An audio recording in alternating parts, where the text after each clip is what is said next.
Police प्रशासन का मुद्दा उठा ही है, तो इलाहाबाद में आज चुनाव हो रहा है, प्रयागराज में चुनाव हो रहा है। प्रयागराज में इससे पहले लाठीचार्ज हुआ था छात्रों के ऊपर, उसके बारे में क्या कहेंगे आप? अब ये तो पूरी जानकारी हम लोगों को है नहीं, किस तरीके से किस कारण से लाठीचार्ज हुआ था। पुलिस प्रशासन भीड़ हटाने के लिए तितर बितर करी थी कि किस कारण से, कौन सा मसला था, ये हम लोगों को पूरी जानकारी सर, मसला बेरोजगारी का था और वो अपने अधिकारों की मांग कर रहे थे, उस पर लाठीचार्ज हुई थी। और हम भी इलाहाबाद से हैं, हम भी वहीं पे तैयारी करते थे। वहाँ पे लॉज में जाकर लाठीचार्ज हुई थी और जो बंदूक का हुरा था उससे वार किया गया था छात्रों पे। तो कोई इस पे कुछ कहेगा सर आप? ये तो पता नहीं है मुझे जी हाँ, इसके बारे में मैं कुछ कह नहीं सकता हूँ फिलहाल। किसी से अगर किसी को जानकारी तो पूछिए। तो कानून की व्यवस्था ऐसी है कि सर कुछ बोल नहीं रहे हैं। एक मिनट आइए। इसमें देखिए जो आप बता रहे हैं। जी, आपका नाम पहले? नितिन जायसवाल नाम है हमारा। नितिन जायसवाल जी। नितिन जी कहिए। जी, आप जो बता रहे हैं इलाहाबाद में जो हुआ था, उसमें जो असली विद्यार्थी थे उन्होंने उपद्रव नहीं मचाया था, लेकिन जो गैर विद्यार्थी थे, जो बाहर से आए हुए विद्यार्थी थे, उन्होंने अराजकता फैलाई। इस वजह से वहाँ की पुलिस प्रशासन ने उनको सही इंतजाम उनका किया। अच्छा, तो जो लॉज में रहते हैं आपके हिसाब से वो सही विद्यार्थी थे या गैर विद्यार्थी? जो लॉज में थे वो सही विद्यार्थी थे, लेकिन जो बाहर से आए थे वो गलत विद्यार्थी। लेकिन पुलिस प्रशासन लॉज में जाके उन पे वो चार्ज किया इस पे। तो लॉज में उन्होंने रात में आक्रमण किया था, आपको याद होगा उस दिन रात का समय था। तो रात में वहाँ के कुछ बाहरी जो सुबह घुस आए थे रात में, मतलब इसलिए उन्होंने रात में ही आक्रमण किया, क्योंकि वो सुबह भाग नहीं सकते थे। रात में उन्होंने ये काम किया। सर, आपकी बात मुझे समझ नहीं आई कि लॉज में जाके पुलिस प्रशासन उन पे अटैक करती है। हालांकि मतलब जो भी कुछ करती है तो वो तो सही विद्यार्थी थे। जी। तो फिर जो गैर विद्यार्थी थे वो कहाँ गए? वो गैर विद्यार्थी जो सही गैर दोनों एक ही स्कूल में। देखिए ऐसा है कि आप टीटी कॉलेज में पढ़ते हैं, वहाँ पे हर समुदाय के लोग वहाँ पढ़ते हैं, चाहे वो समाजवादी पार्टी को, चाहे बीजेपी पार्टी को, चाहे कहीं भी। तो वहाँ के लॉज में भी गैर बिरादरी के लोग रहते हैं। कुछ उन्होंने जो सही विद्यार्थी थे उन्हें आप देख सकते हैं, आप उनसे पूछ सकते हैं, उनको कुछ नहीं है। उनको बेरोजगारी से क्या मतलब, वो पढ़ रहे हैं, उनको पता है हमें नौकरी मिलने वाली है, 5 साल बाद फिर मिलेगी। चलिए ठीक है, जैसा भी है बेरोजगारी का मुद्दा था और उस पर जो कानून व्यवस्था ने अपना कार्य किया है वह, हालांकि उस पर बहुत सारी टिप्पणियाँ हुई हैं। सर, आप कुछ कहना चाहेंगे? सर, मैं ये कहना चाहता हूँ, जब कोई मुद्दा आता है तो ये लोग कहते हैं कोर्ट में फैसला गया, तो जो लाठीचार्ज करवाएं बीजेपी वाले छात्रों के ऊपर, और ये जो बोल रहे हैं कि बाहर से लड़का आए थे, मेरे घर का खुद मेरे चाचा का लड़का इलाहाबाद में पढ़ता है, उनको भी अगर आपको चलना है तो मैं आके चल भी सकता हूँ, और कहाँ पे दवाई किए हैं उसका डॉक्टर भी मैं पूछवा सकता हूँ। उसके पीठ में भी चोट आई है, 60 ऊपर गई थी। और ये बोल रहे हैं कि मैं टीडी कॉलेज से, ये टीडी कॉलेज पूछिए, टीडी कॉलेज पढ़ते हैं, खाली इतना जवाब दीजिए ये टीडी कॉलेज पढ़ते हैं, मैं पढ़ता हूँ, वहाँ का हाल मैं जान रहा हूँ, कैसी कंडीशन है, इनसे पूछिए। क्या कंडीशन है आप बताइए। आप बता रहे हैं टीडी कॉलेज में जो अच्छे लड़के पढ़ रहे हैं वो दंगा नहीं करते हैं, जो बाहर से आते हैं वही दिखाए ना इलाहाबाद से। छात्र दंगा नहीं करते।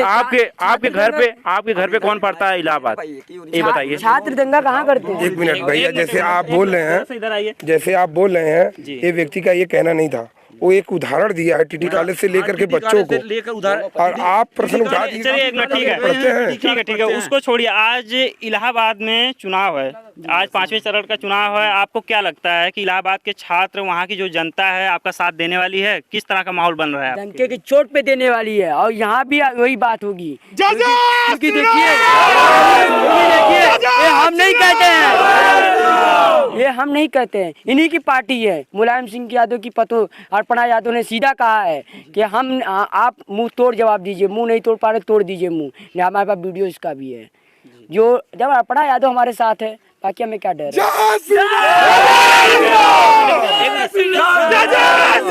मुद्दे और भी हैं, थोड़ा सा और थोड़ी और बात हो जाए।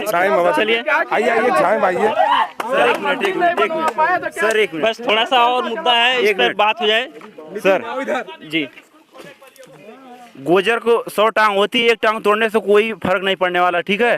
वो अपना चलेगा। और जो अर्पणा यादव जो आप ये बता रहे हैं ना, उनको जाने से कुछ नहीं। स्वामी प्रसाद मौर्य आए हैं, बहुत लोग आए हैं, उनसे पूछिए।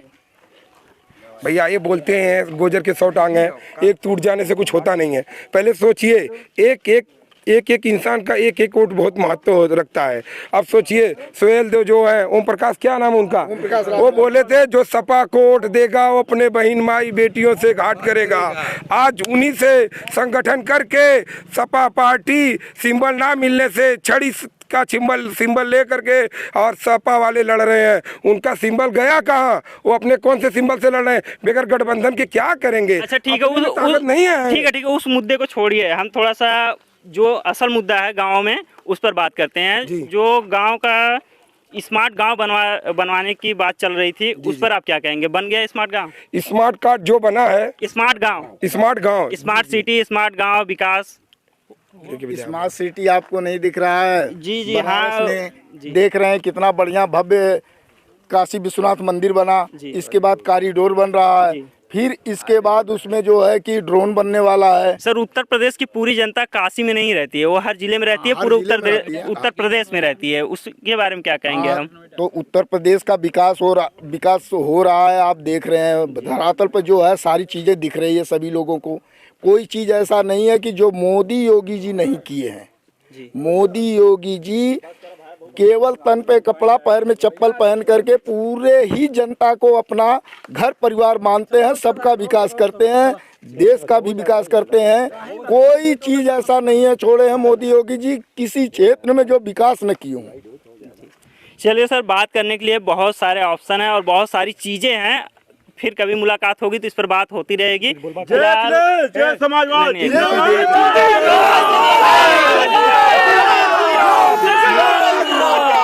एक मिनट, हाँ क्या हुआ?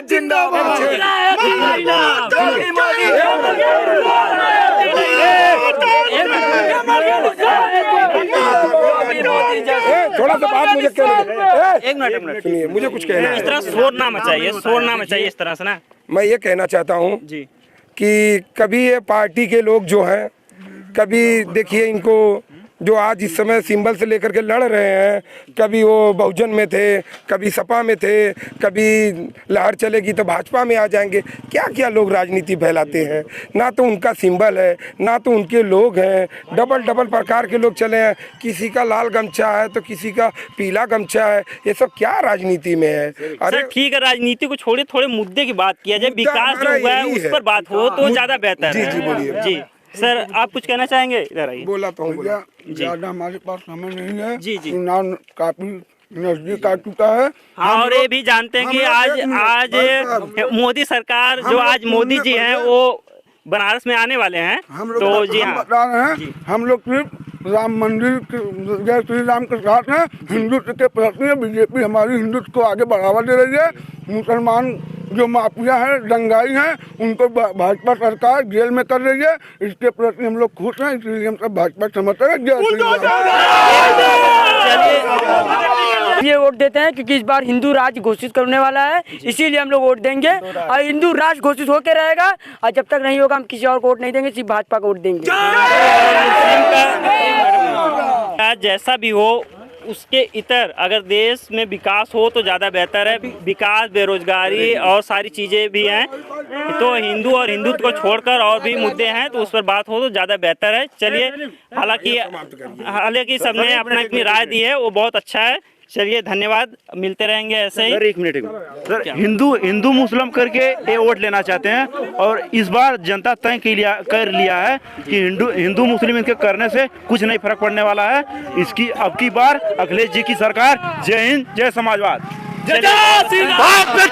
नहीं चले के लिए तो मुद्दा चाहे हिंदू का हो, चाहे मुसलमान का हो, चाहे कोई भी हो, लेकिन तो देश में सबसे अहम मुद्दा है बेरोजगारी, महंगाई और विकास को लेकर। आपने विकास और महंगाई की बातें भी सुनी हैं, किस तरह से मुद्दा बनने वाला है, और पुलिस प्रशासन की भी बातें सुनी हैं। ऐसे में कोई भी इस पर बात करना नहीं चाहता, केवल हिंदू मुस्लिम या ऐसे किसी मुद्दे से बात करके भटकाने की कोशिश की जाती है। तो हमारे साथ बने रहिए और चैनल को सब्सक्राइब कर लिए। हम आपके बीच आएँ ताकि हम अपने आप को आपके बीच प्राप्त करके, अपने बीच ला करके सहज महसूस कर सकें। और ऐसे ही मुद्दों के लिए हमारे साथ जुड़ जाइए। हम आगे बढ़ते हैं और जगह जगह के सर्वे करते रहेंगे और ऐसे मुद्दे आपके सामने उठाते रहेंगे। धन्यवाद।